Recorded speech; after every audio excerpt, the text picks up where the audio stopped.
Peut-être que tu as déjà entendu parler de LMNP, LMP, microfoncier, non meublé, meublé. Tout ça, peut-être que ça te paraît flou, et dans cette vidéo, je fais le défi de tout expliquer. Allez, c'est parti.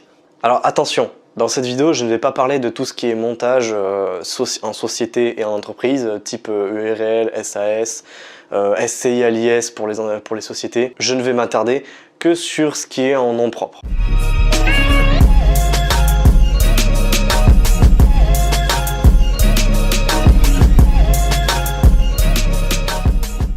En nom propre, tu as deux grandes catégories. Tu as le non meublé et le meublé. Donc si on revient ici, je vais te le faire au tableau, ce sera plus simple. Tu as le non meublé et le meublé. Et lorsque tu vas exploiter tes biens en non meublé ou en meublé, tu vas devoir déclarer aux impôts d'une façon différente dans l'un ou dans l'autre. Lorsque tu es en non meublé, on dit que c'est des revenus qui viennent, on dit que c'est des revenus fonciers, et lorsque c'est en meublé, on dit que c'est des revenus BIC. BIC, bénéfices industriels et commerciaux. C'est un statut un petit peu bâtard entre une personne physique et une société. Et tu vas voir ça dans la suite.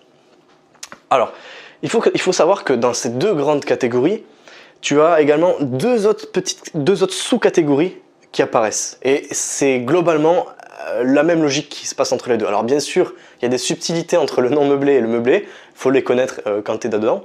Mais sur cette vidéo, je vais rester simple et je vais t'expliquer la base. Lorsque tu es en non meublé, tu as le choix entre deux catégories. Et en meublé, également, tu as le choix entre deux catégories. Tu as le choix entre le micro foncier et le réel. Ici, entre le micro BIC et le réel, on appelle ça le réel simplifié. C'est simplement pour distinguer le meublé du non meublé. Alors, il faut savoir une chose, c'est que ici, le micro foncier et le micro BIC, ce sont des forfaits. Ce sont des forfaits qui fonctionnent à peu près de la même façon. Et tout ce qui est réel et réel simplifié, ça fonctionne comme une entreprise grosso modo. Tu vas voir, avec les charges, les amortissements, etc. La différence entre le micro foncier et le micro BIC, c'est que en micro foncier, on a 30% d'abattement, mais je vais y venir, et en micro BIC, on a 50% d'abattement. En réel et en réel simplifié, la base imposable se fait sur une déduction des charges et des amortissements au fil des années. Alors, la base imposable, c'est quoi? C'est le montant sur lequel les impôts peuvent te prélever. Prenons un cas concret et prenons un exemple. Imaginons, je me place en micro BIC et j'ai un revenu à l'année, j'ai tous mes appartements qui me rapportent 10 000 € par an. Allez hop, on part sur ça. 10 000 € par an. Comme j'ai choisi le régime fiscal micro BIC, eh bien, on va m'abattre 50% de ma base imposable. Donc 10 000 €, 50% de 10 000 €, ça fait 5 000 €. Donc on m'enlève 5 000 € de mes revenus, de mes loyers. Ce qui fait que les impôts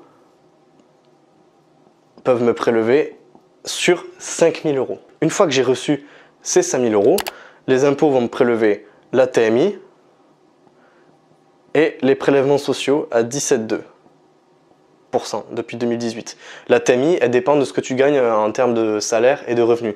Tu peux être dans la tranche à 14%, tu peux être à 30%. Maintenant, prenons un exemple avec le réel et le réel simplifié. Comment ça marche? Donc le réel, il est ici, et le réel simplifié, il est ici. Imaginons, pour rester dans le même exemple, tu gagnes 10 000 €. La spécificité par rapport au forfait, c'est que là, tu ne te prends pas la tête, tu dis, ben moi je veux qu'on me retire 50% de ma base imposable, et là 30%, ben là, ça marche en fonction des charges et des amortissements. C'est-à-dire, ce sont les frais que tu paies pour ton bien, pour soit faire des travaux, pour acheter une cuisine ou autre. Ce sont les frais que tu payes, que tu déduis sur ta base imposable. Donc imaginons tu as acheté cuisine, canapé, etc. Tu places en charge un amortissement, etc. Tu en as pour 8 000 €. Donc ici, on va te réduire de 8 000 €. Donc là, les impôts, ce qu'ils vont faire, c'est que ta base imposable ne sera plus 10 000 €, elle sera de 2 000 €. Toujours pareil, ça fonctionne de la même manière. Tu payes la TMI et les prélèvements sociaux à 17,2. Globalement, ça fonctionne comme ça. Mais il y a une chose dont je ne t'ai pas précisé. C'est ici, au meublé, au revenu BIC, je t'ai dit que c'était un statut un petit peu bâtard et je vais t'expliquer pourquoi. Parce qu'il y a une spécificité par rapport à tout l'ensemble, c'est que au réel simplifié du micro BIC, il y a deux autres branches qui s'en dégagent. Tu as le LMNP, les revenus meublés non professionnels, et le LMP, les revenus meublés professionnels. Globalement, ça fonctionne de la même manière, mais il y a des grosses subtilités à connaître d'un point de vue fiscal, suivant ton patrimoine et suivant ta stratégie que tu veux faire. C'est pour ça que c'est très important d'avoir cet outil de fiscalité et de comprendre comment ça marche. Tu as déjà entendu parler de personnes qui disaient « moi je ne paie pas d'impôts pendant 10 ans avec l'immobilier ». Pourquoi? Parce que justement, ils se sont placés soit dans le réel ou soit dans le réel simplifié. Et ici, ils se sont débrouillés à avoir des charges qui annulent le résultat, voire même qui mettent un résultat négatif pour le reporter les années d'après. Par exemple, si j'avais eu ici, on va effacer, si j'avais eu ici 10 000 € de charges, j'ai déduit de mes impôts, les impôts peuvent me prélever sur 0 € tout simplement. Donc je ne suis pas imposé dessus. Et si jamais par exemple j'avais 11 000 € de charges, donc j'aurais eu un déficit de moins 1 000 € qui lui sera rapporté l'année d'après.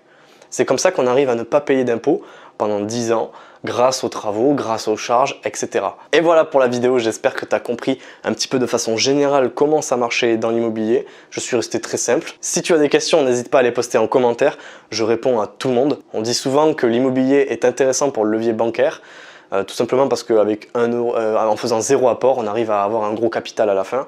Mais il n'y a pas que le levier bancaire, il y a également plein d'autres leviers dont on ne soupçonne même pas. Et la fiscalité est un des leviers parce que, je ne vais pas rentrer dans le détail, mais la fiscalité, on peut par exemple déduire de sa TMI quand on est dans le non meublé. On peut par exemple ne pas payer d'impôts pendant plusieurs années quand on est dans le meublé, de créer du cash flow. Et tout ça, c'est de façon comptable et fiscale. Donc il faut maîtriser la fiscalité et la comptabilité. Et c'est un autre levier, c'est un outil très puissant qu'il faut maîtriser. Je vais faire beaucoup de vidéos concernant la fiscalité, donc n'hésite pas à t'abonner sur cette chaîne et à nous soutenir. C'était Marvin. Ciao, ciao.